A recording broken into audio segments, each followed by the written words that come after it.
తెల్లవారే వెలుగు రేఖలా పచ్చ పచ్చ పచ్చి మట్టి బొమ్మలా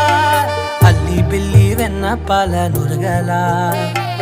అచ్చ తెలుగు ఇంటి పూల కొమ్మలా